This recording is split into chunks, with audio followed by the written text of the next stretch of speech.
If you don't have women in leadership positions, it's of course difficult also to promote them to the board positions or in other many significant positions in the companies.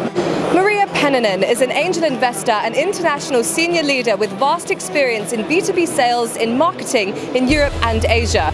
Maria has invested in multiple startups on an international scale and co-founded the Accelerator Frankfurt. She joins us now on Cloud Moves TV. Maria, welcome. Thank you very much for joining us. Pleasure to have you on. Thank you very much, Emma. Happy to be here. Now, Germany passed legislation earlier this year requiring at least 30% of non-executive board members to be women. And unless the positions are filled with women, they have to remain empty. So do you think increasing bureaucracy in this way is actually going to tackle the issue successfully? Well, I have to say that it was many years that I thought it was not important, but I can see that there may be sometimes the change has to be forced. I think one good example is, for example, when they forbid smoking in restaurants. Everybody thought that the restaurants would stay empty, but actually, at least in Sweden, what happened that the revenue of restaurants increased. So sometimes these kind of maybe harsh measures are needed. I think it will teach people to do economy and find, because I'm sure there are many talented women there who can fill those places. No, absolutely. So you are in agreement with the legislation. I think the vast majority do actually join you on that. 59% of mid-sized companies in Germany don't have a woman in a leadership position, and that's compared to an EU average of 36%. So do you think there are any cultural or societal factors in Germany that you would attribute this to? Well, again, I have to say, unfortunately, there is, I think, a cultural effect. Because if you traditionally look at the German workforce, it was normal that a woman, after she gave birth, that she would quit working. And I think this was only like 20 years ago. It was a fact that actually you were allowed to fire people to do that. If they would, get pregnant, it was automatic that they wouldn't work anymore. And still there is this very strange expression in Germany called Rabenmutter, which means that the woman who doesn't stay home with her child, at least until the child is 3 years old, should really, it's looked with a bad eye. Whereas I think, at least in Scandinavia, and I'm sure in UK and France, it's very normal that maybe you stay home half a year or 1 year, but then you go back to work. And and of course, maybe some issues are like the daycare. It's not always very well taken care of. But I would say Frankfurt is. I live in Frankfurt, so I think here things actually do work, quite nicely.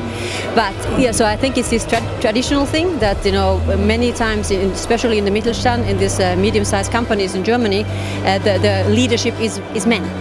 So if you don't have women in leadership positions, it's of course difficult also to promote them to the board positions or in other many significant positions in the companies. And Maria, gender diverse companies are actually 15% more likely to financially outperform their less diverse counterparts. How can we drive this message home to employers?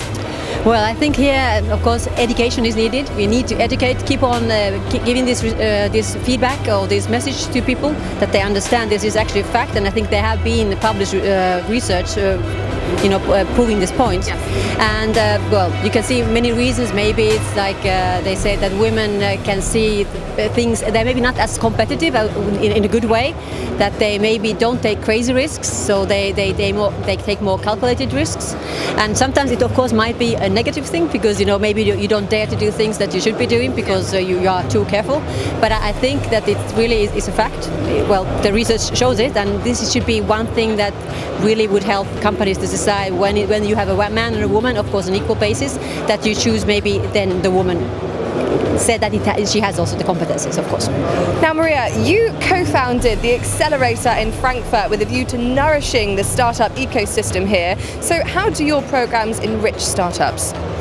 Well, it is actually a funny thing that we are the first and only accelerator so far in Frankfurt. Wow. When you look at the startup ecosystem elsewhere, I mean, Israel has like 200 accelerators, and even Helsinki, where I come from, Finland, we have around 12. So clearly there is something, maybe tell something about the culture, maybe this risk averseness that we have in German people. So there's something I think we can, help and of course enrich it. And I think there's a lot of other initiatives here in Frankfurt, but the thing is that by helping startups, in the first steps, many times they need help and they can't afford it, like whether it's digital marketing, whether it's illegal issues or other things, like we have found very good partners to our program the law firm Byton Burkhardt, and we have the digital marketing firm GFEMA, and we have Define, which is a very, I would say there's a wonderful mix of, I think they have like 400 physicists and 200 mathematicians in the company, so a lot of brain power.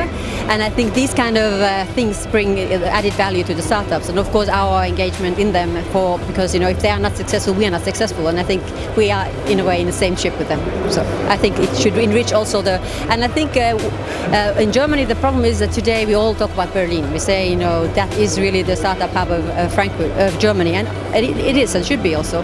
But Frankfurt has a good potential in this B2B area. B2B and of course finance, because we have all the big corporates, banks are here, and we have the BaFin, and we have the ECB, so it's a great location, I think, to enrich this startup ecosystem in Germany. Now, research by the European Startup Monitor has found 85% of startups across Europe are led by men. Now, the average age of a female startup founder in Germany is 31. That's the same average birthing age. So with those statistics in mind, do you think women are just choosing starting a family over starting a business? Well, there are actually female founders also in Germany. You're correct that there are quite few, but I met many of them, and I think they are able, those who do decide to start a startup, they can combine it, and they actually enjoy the flexibility you have, because when it's your company, you decide if you want to bring your child into the office or if you need a couple of afternoons off. I think it gives you a lot of freedom and flexibility that many times maybe women don't understand. They just think about the risk and sometimes don't see the whole picture and the possibilities that it gives.